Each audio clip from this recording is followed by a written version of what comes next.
जय जय ज्योति चरण, जय जय महाश्रमण। दैत्याभारहं वासं चक्रवर्ती महीधियो संति संति करे लोये पत्तो गई मनुत्तरम। धम्मो मंगल मुक्किठम अहिंसा संयमो तवो देवावीतम नमन संति जस्स धम्मे संयामणो। परमाराध्य गुरुदेव श्री के चरणों में से भक्ति वंदना। मेघ कुमार की कथा। जीवन के उत्थान पतन में मन का गहरा संबंध होता है। मन ही व्यक्ति के लिए उत्थान पतन और सुख दुख का कारण बनता है। मन को शांत स्वस्थ बनाकर व्यक्ति को अपने अंदर में जो द्वंद्व चलते हैं उनको दूर करने का प्रयास करना चाहिए। जीवन में परिस्थिति और मनस्थिति दोनों का अपना महत्व होता है। उत्थान पतन सुख दुख तथा हर्ष शोक में दोनों का संबंध रहता है। पर आज के जनमानस में परिस्थिति का एकांगी प्रभाव दिखाई दे रहा है। यह उचित नहीं है, क्योंकि परिस्थिति की अपेक्षा मनस्थिति का महत्व अधिक होता है। मनस्थिति के सुधार या बदलाव के बिना शांति और समाधान की दिशा कभी प्राप्त नहीं हो सकती। परिस्थितियों से भयभीत होकर मार्ग बदलना भी पलायनवाद है। मेघ कुमार राजा श्रेणिक का पुत्र था। राजा श्रेणिक का नाम जैन इतिहास में बहुत प्रसिद्ध है। भगवान के श्रावकों में एक विशेष राजाओं में एक राजा श्रेणिक का नाम आता है। उसे चाहे सम्राट श्रेणिक कहे राजा श्रेणिक कहे। तो राजा श्रेणिक का पुत्र मेघ कुमार और उसकी माता का नाम धारिणी। जब मेघ कुमार धारिणी के गर्भ में आया तब धारिणी को अकाल मेघ का दोहद उत्पन्न हुआ। श्रेणिक के बड़े पुत्र अभय कुमार की साधना से वह दोहद पूरा हुआ। जन्म हुआ जब मेघ कुमार का, तब दोहद के अनुसार उसका नाम मेघ कुमार रखा गया। मेघ कुमार कुशाग्र बुद्धि का धनी था। उसने नाना प्रकार की विद्याओं का अभ्यास किया और उसका पानी ग्रहण भी हो गया, यानी कि उसकी शादी भी हो गई। एक बार भगवान महावीर का विचरण करते करते राजगृह पधारना हुआ। भगवान का प्रवचन हुआ, अमृत देशना हुई और उनके उपदेशामृत से मेघ कुमार प्रभावित होकर दीक्षा लेने की मन में जच गए। अब यह जब भावना मेघ कुमार ने अपने माता पिता के सामने रखी तो उन्होंने मोहवश उनको आज्ञा नहीं दी और विचलित करने के अनेक प्रयास किए और कहा, तुम्हारे बस का खेला नहीं है दीक्षा ग्रहण करना। बहुत कठिन मार्ग है, कांटों के पथ पर चलना है दीक्षा ग्रहण करना। पर मेघ कुमार विचलित नहीं हुआ, वह एकदम दृढ़ बना रहा। माता पिता के अत्यधिक आग्रह के कारण मेघ कुमार एक दिन के लिए राज सिंहासन पर आरूढ़ हुआ। अब जैसे ही वह राज सिंहासन पर आरूढ़ हुआ, राजा बना एक दिन के लिए, तो उसने सबसे पहली बात कही कि अब मैं राजा बन गया हूं, अब मेरा आदेश सबको मान्य होगा। अब मेरा आदेश यह है कि कल के दिन मैं मुनि दीक्षा ग्रहण करूंगा।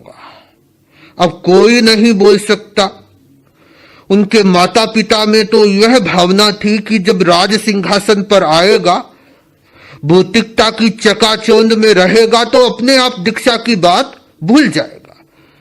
पर ऐसा कुछ नहीं हुआ, क्योंकि मेघ कुमार का मनोबल, दृढ़ संकल्प मजबूत था कि मुझे दीक्षा ग्रहण करनी ही है। अब अगला दिन हुआ और भगवान से मेघ कुमार ने दीक्षा ग्रहण कर ली। मुनि दीक्षा की प्रथम रात्रि में मेघ का मन उद्विग्न बन गया, क्योंकि उसको सोने के लिए अनुकूल स्थान नहीं मिला। रात भर नींद नहीं आ गई। नींद क्यों नहीं आई? हमारे क्या होता है, जिन शासन में जो सबसे छोटा साधु होता है, उसको सोने का स्थान सबसे लास्ट में मिलता है। तो वे सबसे छोटे साधु थे, तो उनको सबसे लास्ट में उनको स्थान मिला। तो उस कारण रात भर साधुओं का आना जाना रहा, तो उससे टकराते रहे। अंधेरा, कितनी बार उससे संत टकराए। जैसे कोई फुटबॉल को ठोकर मार के जाते हैं, वैसे मेघ कुमार के ठोकर लगती रही। मेघ कुमार ने सोचा, अरे कल तक ये साधु मुझे कितना सम्मान देते थे, राजकुमार राजकुमार कहते थे, और आज मुझे फुटबॉल की भांति ठोकर मारकर जा रहे हैं। उसका मन इतना द्वंद ग्रसित हो गया, अभिमान जागा। वो सोचा कि अब मैं यहां पर नहीं रहने वाला। जैसे ही सूर्योदय होगा, मैं भगवान के पास जाऊंगा और यह साधु जीवन समर्पित कर दूंगा, और उनके ये उपकरण सब कुछ, डेरे डांडे सब कुछ समर्पित करके मैं तो मेरे राजमहलों का निवासी बन जाऊंगा।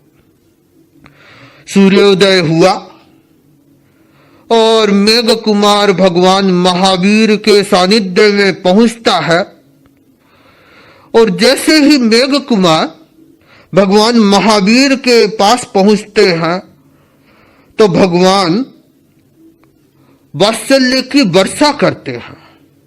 मेघ, तुम्हारी आत्मा में अनंत बल है। परिस्थिति की अपेक्षा मनस्थिति पर अधिक ध्यान देना चाहिए। जीवन के संग्राम में मनुष्य मन से ही जीतता है और मनुष्य मन से ही हारता है। बस तुमने यह क्या सोच लिया? घर जाने की बात सोच ली। तुम अपने पूर्व जन्म को याद करो। पूर्व जन्म में तुम हाथी के भव में थे और वहां पर तुम 700 हाथियों के युद्धपति थे। और एक बार क्या हुआ, उन दिनों में जंगलों में आग लगती रहती थी, तो तुमने एक पूरे जंगल को साफ कर दिया ताकि वहां पर सुरक्षित रह सके। तो एक बार क्या हुआ, जंगल में आग लग गई। तो जो साफ जंगल था जहां पर तुम रहते थे, वहां पर सारे के सारे जानवर आग से बचाव के लिए सब वहीं पर इकट्ठे हो गए। भीड़ मच गई। अचानक क्या होता है, तुम्हारे एक पांव में खुजली होती है और तुम उसे ऊंचा करते हो। और जैसे ही तुमने खुजली के लिए ऊंचा किया, तो इतने में क्या होता है, एक खरगोश उस स्थान पर आकर बैठ जाता है, क्योंकि और स्थान नहीं मिलता है उसको बैठने के लिए। पूरा जंगल भर गया था। तो वह वहां पर आकर बैठ गया। अब जैसे ही तुमने खुजली करके वापस उस पांव को नीचे रखना चाहा तो देखा, अरे नीचे तो यह खरगोश बैठ गया है। अगर अभी मैंने यह पांव नीचे रख दिया तो यह मेरे पांवों के नीचे आकर मारा जाएगा, अभी नहीं रखना चाहिए। और तुमने उस पांव को ऐसे के ऐसे ऊपर उठाकर रखा और 2.5 दिनों तक तुमने पांव को ऐसी स्थिति में रखा। 2.5 दिनों के बाद जंगल की आग बुझी, तब सारे प्राणी चले गए तो वह खरगोश भी चला गया। तब तुमने अपना पांव नीचे रखना चाहा, पर जैसे ही रखने की कोशिश की तो तुम्हारा पांव अकड़ चुका था, तुम रख नहीं पाए, धड़ाम से नीचे गिरे और बहुत जल्दी ही तुम्हारा प्राणांत हो गया।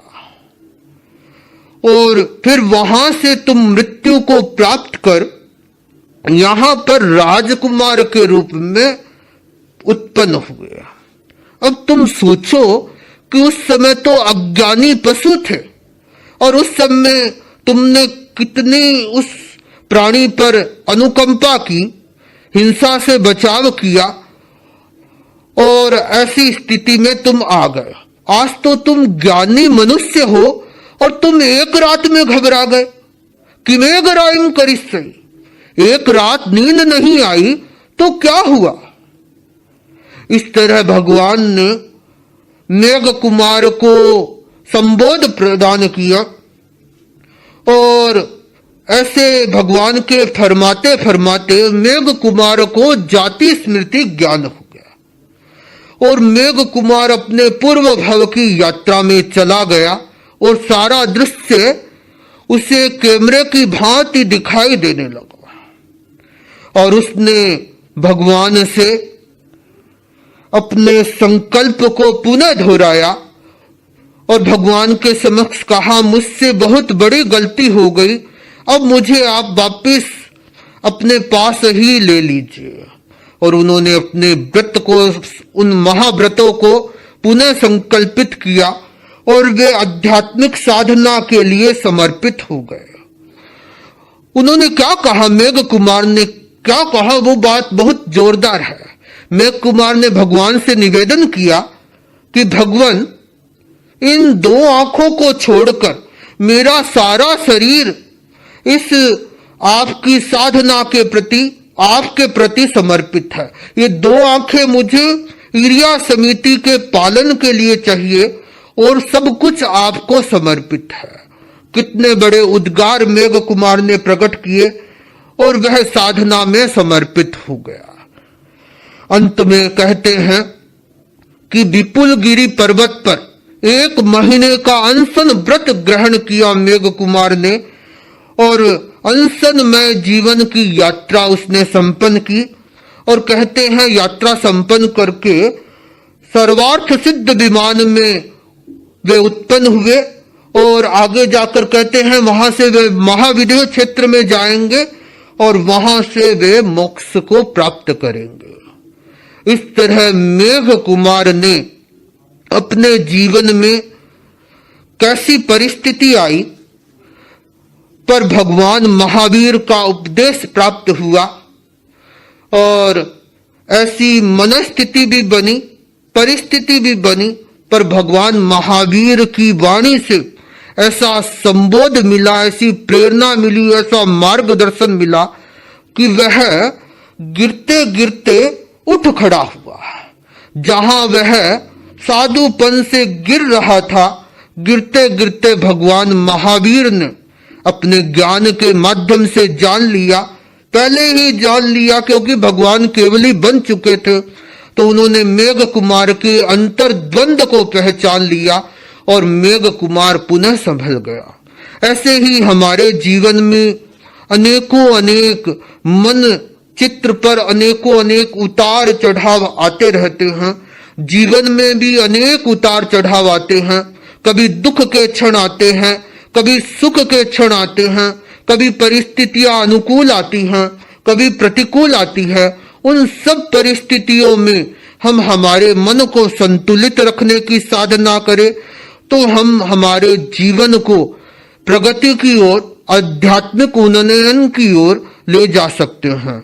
तो यह मेघ कुमार के प्रसंग से हमें जीवन के उतार चढ़ाव में कैसे रहना चाहिए। परिस्थिति आएगी पर हम मनोस्थिति को मजबूत रखें, एकदम सही रखें, मनोबल को ऊंचा रखें तो हम परिस्थितियों से हारेंगे नहीं और आगे से आगे बढ़ते जाएंगे। ओम अर